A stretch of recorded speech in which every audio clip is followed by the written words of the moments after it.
the Sergeant Major of the Army, retired. Okay. All right. So this is correct because one time okay. So you're the 13th Sergeant Major of the U.S. Army. There's only 19 Sergeant Majors in the 250 history of the U.S. Army, and you're the Actually, CO. Is that yeah, actually, correct? it's 17. The current Sergeant Major of the Army right now is Mike Weimer, and he's the 17th. The 17th. Okay. So this is, thank you for the updated information. And you're currently the CEO of Army American Relief. Is that correct?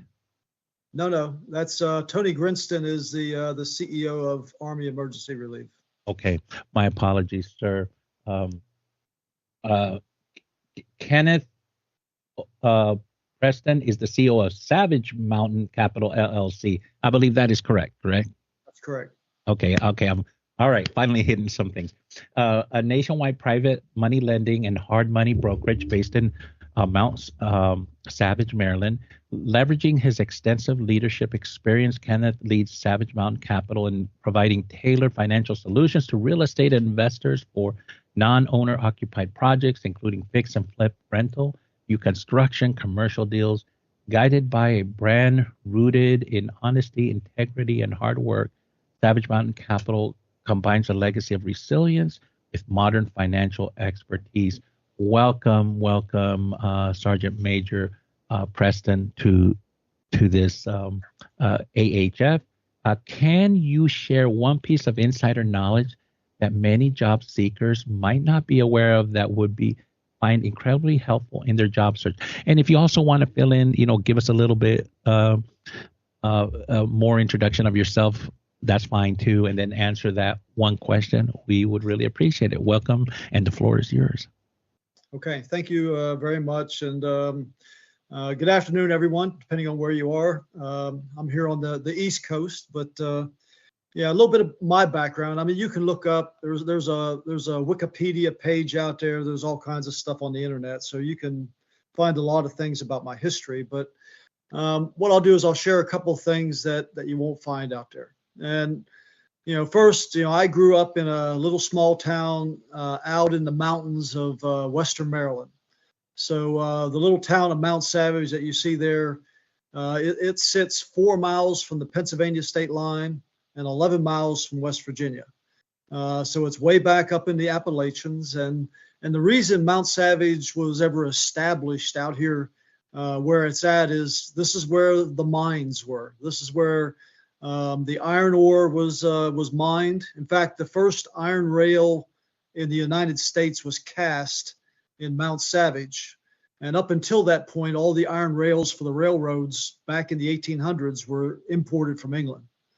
So it was a mining community. It was a farming community. So this is where I grew up. My earliest memories was living on my grandparents' farm with my mom and dad. And then my dad, gave up farming and moved here to the little small town of Mount Savage, where I attended Mount Savage High School. And the school went from first grade all the way through 12th grade. And when I graduated high school, I realized that I wasn't going to get the academic scholarship to go to college, and I was not going to get the athletic scholarship to play baseball. So, and being the oldest of 4 children, I didn't want to put the financial burden on my parents. So I joined the Army. I enlisted in the Army, and it was actually March of my senior year in high school. And then when I graduated the end of May, I went into the Army in June of 1975. So I went in the Army in June 1975 as a private. Went in to serve as an armor crewman and a cavalry scout. So I was on tanks, and then spent 36 years with the Army. I never intended to spend that much time in the Army. My intent was to do my 4 years, take the Montgomery GI Bill, get out, go to college, and become an architect. But what I found in the Army was, people say you join the Army, but really what you're doing is you're joining a large group of people. The Army is 1 million people, and in 3 different components: the regular Army, the Army National Guard, and the Army Reserve. And it was the the positive can-do attitude of all the people that I worked with. It was an organization that was totally focused on a mission of service.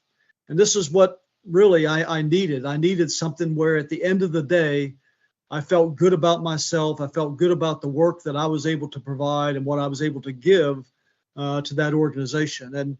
And this year, as the Army celebrates its 250th birthday, the Army was formed over a year before we declared our independence as a nation.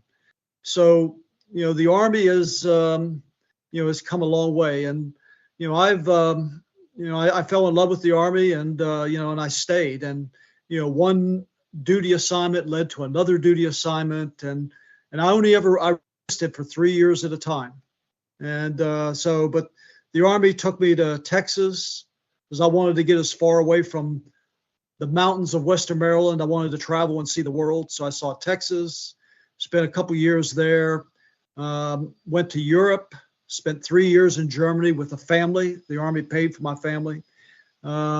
Spent a year in Kentucky, went back overseas to England, back to Kentucky. So 36 years later, I retired as the 13th Sergeant Major of the Army. And, and so you can understand what a Sergeant Major does. The Army has lots and lots of Sergeants Major. That's, pay grade goes from E1 private all the way up to pay grade E9. So an E9 is a Sergeant Major, a Command Sergeant Major, or the Sergeant Major of the Army. And so in that position, which was established on the 4th of July in 1966, that's when the first Sergeant Major of the Army was sworn into position, was July of 1966. So here we are today. Mike Weimer is the 17th Sergeant Major of the Army. So I left the Army. I got out, and my intent was to come back here, come home, look after my mom and dad and my father-in-law. So I demoted myself back to private, came back here, and I became the groundskeeper for my parents. And I thought that that's what retired people did. But I really missed the organizational structure and going out there and going to work. So I was in where all of you are right now, looking for a job, looking for something that would take the place of the Army that I did all of my adult life. And what I found was I did a lot of volunteer work. And when I fell into doing volunteer kind of duties, it allowed me to network myself. And this is something I leave now with all of you is, 70% of the jobs out there that are filled through networks. And now, serving as, and I had the opportunity, I served as the president and CEO of a little nonprofit organization called Homes for Our Troops, based out of Taunton, Massachusetts. I spent a year up there doing that. I served as a vice president for NCO and soldier programs at the Association of the United States Army. I've sat on a number of corporate boards. So as I now look at how all those business owners and those business CEOs, when they go out to look for a replacement, particularly if it's a senior level position, they're going to look internal to their organization first, because it's an opportunity for them to move somebody up into a position of increased responsibility. And then obviously they'll hire then at the bottom. And when you look at the hiring process, it's very expensive, and it's a huge risk for businesses and organizations out there when they bring somebody into their organization that is an unknown. And so hiring people is it's one of those things where it's sometimes a hit or miss, and it's not until you sit down with somebody and you do the interview that you can really appreciate, are they the right fit for the organization? Do they have the right personality? Do they have the right skill set? I know listening to some of the questions that we started with, you can have lots of experience, lots of background and experience in a particular occupational specialty, but the personality that you have, the type of person that you are, your outlook on things, may not be the right fit for the organization that the business leadership's looking for. So that's one of those things when you go out there and you're looking for doing an interview or you're looking for job placement. What you want to do is look at how do I, as an individual, fit into that organization, and how can I make that organization better? And if you look at it from that perspective, as opposed to, I want a job, what can you do for me? I look at it from what can you do for me as a business owner? What can you do to make this business great?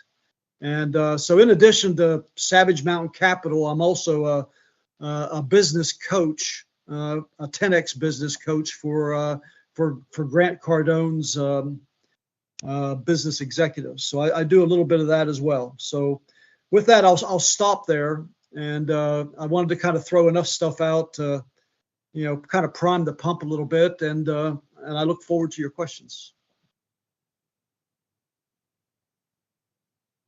So thank you, Sergeant Major Preston. Is in the chat, someone put that they met you twice, David Hickman, once at Camp Red Cloud in Korea in 2004, and then at Fort Drum in 2005, and he said great respect. So that's in the chat. You'll see that.